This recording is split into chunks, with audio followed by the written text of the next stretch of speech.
Hello my dear friends, welcome to our YouTube channel YouTube for exam. तो चलिए आज मैं फिर हाजिर हूँ और बहुत ही महत्वपूर्ण प्रश्न जो 2021 में घटनाएं हुई हैं उनसे जुड़े हुए और उनसे जुड़े हुए सारे तथ्यों का एनालिसिस भी करेंगे, जिससे परीक्षा में आए तो कहीं से भी कोई प्रश्न न छूटे। तो चलिए समझते हैं, इन महत्वपूर्ण तथ्यों पर डालते हैं।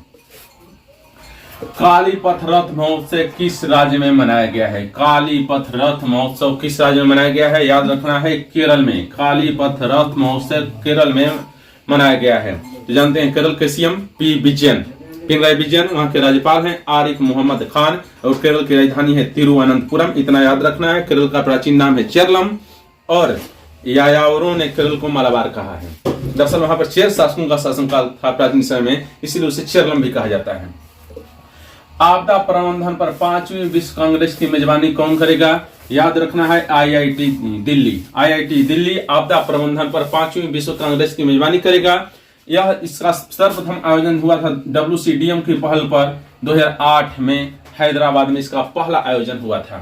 भारत की किस स्वच्छता स्कीम को Guinness book of world record में शामिल किया गया है? भारत की किस स्वच्छता स्कीम को Guinness book of world record में शामिल किया गया है? याद रखना है राष्ट्रीय स्वच्छ गंगा मिशन को, राष्ट्रीय स्वच्छ मिशन गंगा NMCG को जो है Guinness book of world record में शामिल किया गया है। लॉन्च हुई थी 13 मई 2015 को। अब ध्यान दिए, ये बड़ा इंपॉर्टेंट प्रश्न है। उत्तम बीज नामक पोर्टल किस राज्य ने लॉन्च किया है? उत्तम बीज नामक पोर्टल किस राज्य ने लॉन्च किया है? याद रखना है हरियाणा ने जो है पारदर्शिता के साथ गुणवत्तापूर्ण बीज प्रदान करने के लिए उत्तम बीज नामक पोर्टल लॉन्च किया है। नेल्सन मंडेला पुरस्कार 2021 किससे दिया गया है? जानते हैं अजय शर्मा को। बड़ा इंपोर्टेंट है, नेल्सन मंडेला पुरस्कार 2021 किससे दिया गया है?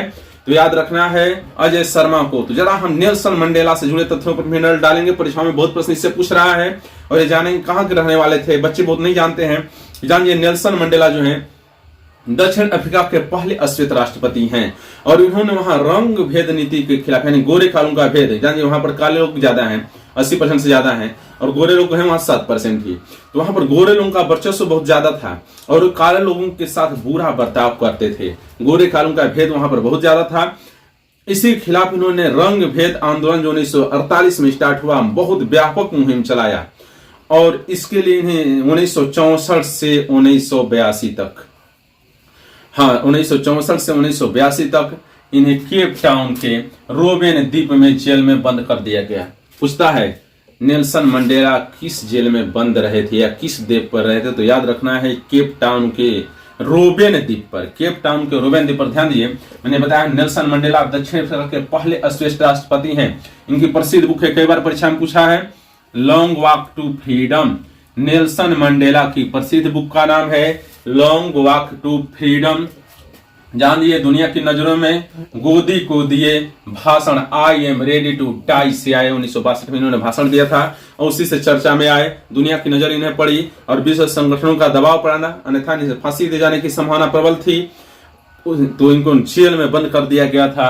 1964 से लेकर 1982 तक केप टाउन के रोबिन द्वीप जेल में बंद रहे अपने रंग भेद विरोधी आंदोलन के मुहिम के कारण। और उन्होंने बहुत लंबा संघर्ष किया। उन्होंने बताया था, मैं जब जेल में था तो उस जेलर मेरे पर पेशाब कर देता था। जब राष्ट्रपति बना मेरे सामने जेलर आया तो हाथ जोड़े खड़ा रहा, मैंने उस पर कुछ कार्रवाई नहीं किया।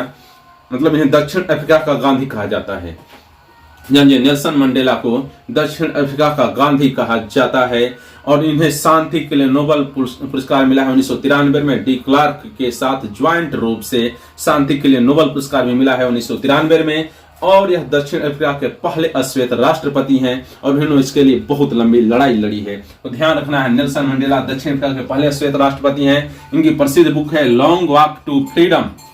याद रखना है लॉन्ग वॉक टू फ्रीडम। दुनिया की नजरों में कब आए? जब उन्होंने प्रसिद्ध भाषण दिया I am ready to die से आए। इनको 1964 से 1982 तक केप टाउन के रोबेन द्वीप जेल में बंद रहे।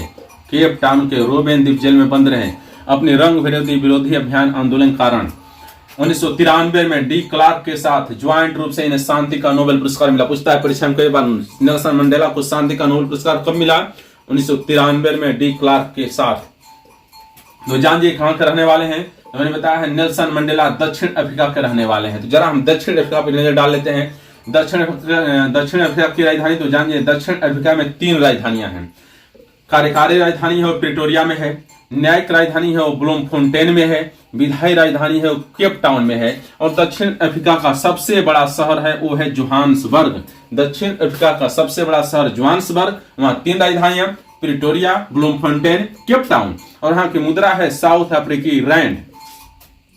दक्षिण अफ्रीका की मुद्रा है साउथ अफ्रीकी रैंड। इससे बाहर कोई प्रश्न आएगा, मैं पूरा एनालिसिस कर रहा हूं। ये बड़ा इंपॉर्टेंट प्रश्न है, भारत का कौन सा गांव दुनिया का सर्वश्रेष्ठ पर्यटन गांव के रूप में चुना गया है? भारत का कौन सा गांव दुनिया का सर्वश्रेष्ठ पर्यटन गांव के रूप में चुना गया है? याद रखना है, तेलंगाना का पोचमपल्ली गांव जो है दुनिया का सर्वश्रेष्ठ पर्यटन गांव के रूप में चुना गया है। दूसरा हम नजर डालते हैं इस गांव की क्या विशेषता है, किसको दुनिया का सर्वश्रेष्ठ पर्यटन गांव के रूप में चुना गया? कोई विशेषता तो होगी, तो जानिए इसके लिए सबसे बड़ी जो जिम्मेदारी है, नरेंद्र मोदी एक योजना लॉन्च की है, vocal for local. Vocal for local, और उस योजना का ही प्रभाव है कि गांव को है दुनिया का सर्वश्रेष्ठ पर्यटन गांव के रूप में चुना गया है। और जानते हैं किसने चुना है? ये चुनता है संयुक्त राष्ट्र विकास विश्व पर्यटन संगठन जो है, यह चुनता है दुनिया का सबसे पर्यटन गांव के रूप में, और वो चुना गया है तेलंगाना का पोचमपल्ली गांव। यह हैदराबाद से 40 किलोमीटर दूर है, और यह हथकरघा उद्योग के लिए फेमस है, हैंडलूम इंडस्ट्री के लिए फेमस है।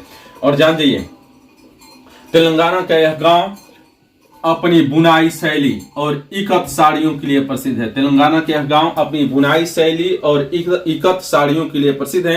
यहाँ की साड़ियां दुबई, श्रीलंका इत्यादि विभिन्न देशों में निर्यात होती हैं, जानिए। और यह हैदराबाद से 40 किलोमीटर दूरी पर स्थित है।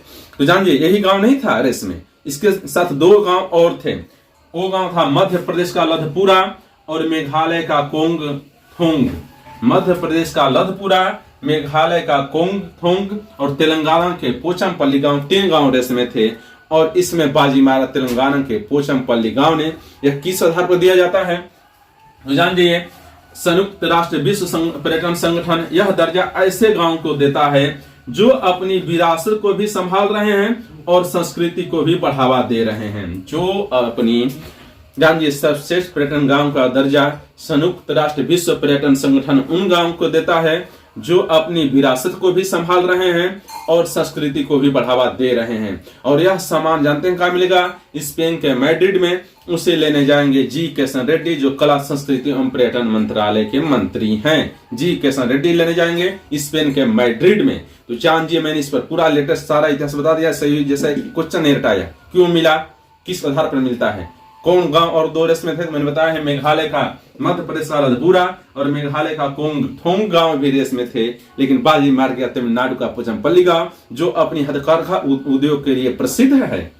यहाँ की इकत साड़ियां और बुनाई शैली जो है विश्व भर में जानी जाती हैं, और यह हैदराबाद से 40 किलोमीटर दूर पर स्थित है। यह हथकरघा उद्योग के लिए प्रसिद्ध है। तो जरा हम जान लेते हैं तेलंगाना के सीएम कौन है। इससे जुड़े आज हर क्वेश्चन क्लियर। तेलंगाना के सीएम है, इन्हें कहा जाए KCR, फुल नाम है कलवा कुंतला चंद्रशेखर राव। यह दूसरी बार तेलंगाना के सीएम बने हैं।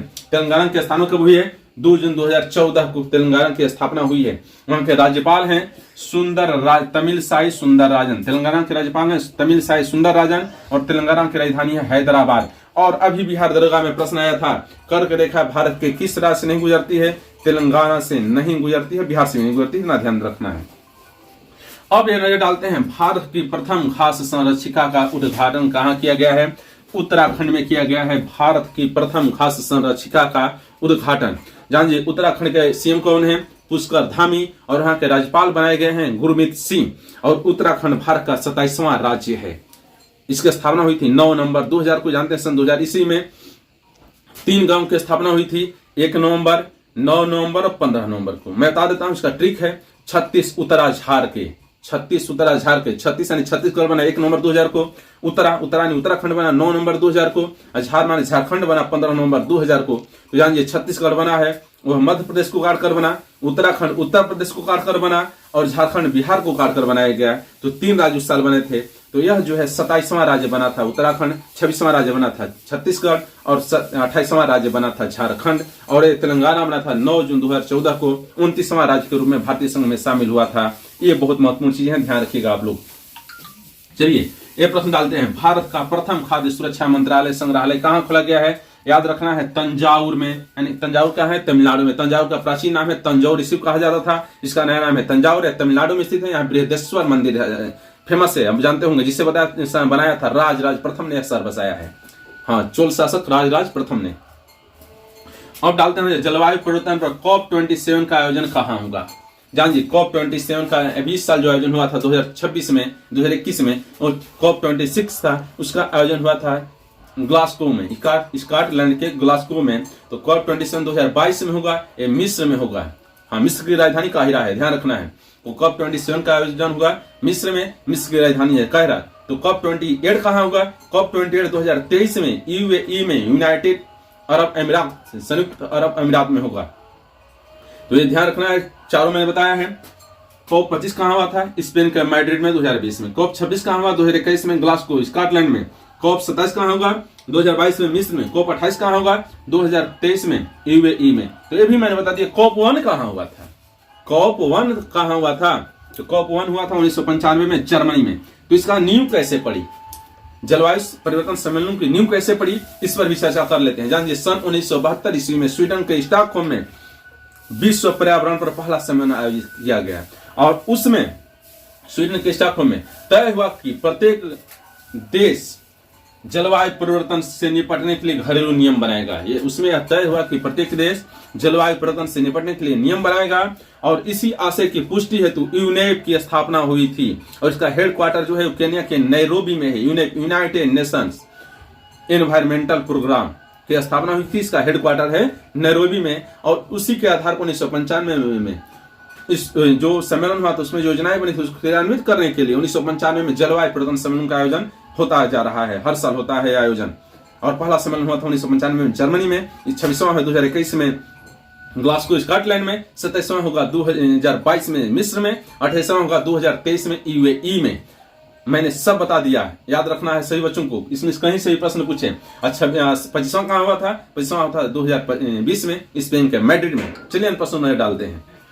पुस्तक सनराइज ओवर अयोध्या किसने लिखी है, पुस्तक सनराइज ओवर अयोध्या किसने लिखी है, लिखी है सलमान खुर्शीद ने। पुस्तक सनराइज ओवर अयोध्या लिखी है सलमान खुर्शीद ने, और इस पर विवाद हुआ था। दरअसल इसमें इन्होंने ISIS से तुलना की थी, RSS की। तो ध्यान रखना है, पुस्तक सनराइज ओवर अयोध्या लिखी है सलमान खुर्शीद ने, बड़ा विवादित रहा था।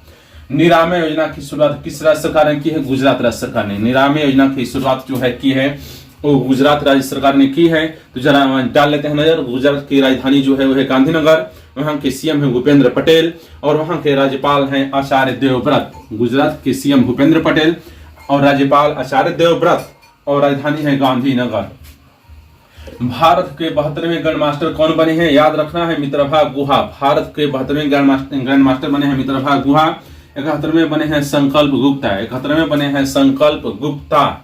अंतरिक्ष में चलने वाली विश्व की पहली महिला कौन सी है, बड़ा इंपोर्टेंट प्रश्न है। अंतरिक्ष में चलने वाली विश्व की पहली महिला है वांग यापिंग, चीन की रहने वाली हैं। वांग यापिंग चीन की रहने वाली हैं, और ये अंतरिक्ष में जाने वाली चीन की दूसरी महिला है। ध्यान दिए, अंतरिक्ष में गई है पर अंतरिक्ष में जाने वाली दूसरी महिला है, पर अंतरिक्ष में चलने वाली विश्व की पहली महिला है वांग यापिंग। अब ये भी डाल लेते हैं इंपोर्टेंट तथ्यों पर नजर। किस यान से गई थी, उस यान का नाम था सेनजो 13। उस यान का नाम था सेनजो 13, याद रखना है, परीक्षा पूछता है सेनजो 13। जानिए इस यान से टोटल 3 लोग गए थे। नाम है वांग झाई और गुआंग गफू। जानिए वांग जो है और झाई इनके पति हैं। ये दोनों लोग यान से बाहर निकल कर अंतरिक्ष में टहल रहे थे, और जो है गुआंग गफू हैं इन लोगों को यान के अंदर से असिस्ट कर रही थी। तो ये ध्यान दिया, अंतरिक्ष में तैरने वाली या चलने वाली विश्व की पहली महिला है वो है वांग यापिंग, चीन के रहने वाली हैं, और इस यान का नाम है सेनजो 13। ये लोग गए थे, इनमें 3 लोग थे, वांग झाई गुआंग गफू, जिसमें वांग अपने पति झाई के साथ अंतरिक्ष में चल रही थी, और गुआंग गफू जो है उन्हें यान के अंदर से असिस्ट कर रही थी। और वांग यापिंग अंतरिक्ष में जाने वाली चीन की दूसरी महिला है, और अंतरिक्ष में चलने वाली विश्व की पहली महिला है। किस राज्य के चंबा चप्पल को GI टैग दिया गया है, याद रखना हिमाचल प्रदेश के चंबा चप्पल को GI टैग दिया गया है। तो जरा नजर डालते हैं। हिमाचल प्रदेश की राजधानी है शिमला, वहां के CM है जयराम ठाकुर, वहां के राज्यपाल है राजेंद्र विश्वनाथ अर्लेकर। ध्यान रखना है, वहां के राज्यपाल हैं राजेंद्र विश्वनाथ अर्लेकर, CM है जयराम ठाकुर, और यहाँ पर हिमाचल प्रदेश की स्थापना हुई थी 15 अगस्त 1947 को, जिस दिन देश आजाद हुआ था उसी दिन। अब जानिए कहां पर प्रथम राष्ट्रीय योगासन चैंपियनशिप 2021 का आयोजन हुआ है। कहां पर प्रथम राष्ट्रीय योगासन चैंपियनशिप 2021 का आयोजन हुआ है, तो याद रखना है उड़ीसा की राजधानी भुवनेश्वर में। उड़ीसा की राजधानी भुवनेश्वर में राष्ट्रीय योगासन चैंपियनशिप 2021 का आयोजन हुआ है। वहां के सीएम है नवीन पटनायक और वहां के राज्यपाल हैं प्रोफेसर गणेशी लाल। तो ये भी ध्यान रखना है, उड़ीसा के राज्यपाल हैं प्रोफेसर गणेशी लाल और सीएम है नवीन पटनायक, जो 6ठी बार वहां के सीएम बने हैं। यहाँ जानिए, मैंने बताया था उसमें कॉप का अर्थ होता है संयुक्त राष्ट्र जलवायु परिवर्तन सम्मेलन। तो ये था आज का इम्पोर्टेंट करंट अफेयर्स। यदि मेरा वीडियो पसंद आया हो तो चैनल को लाइक, सब्सक्राइब और शेयर कर दीजिए, बेल आइकन को प्रेस कर दीजिए, इससे हर आने वाला अपडेट आपको मिलता रहे। तो चलिए मिलते हैं फिर दूसरे दिन नए अपडेट पर। Good night.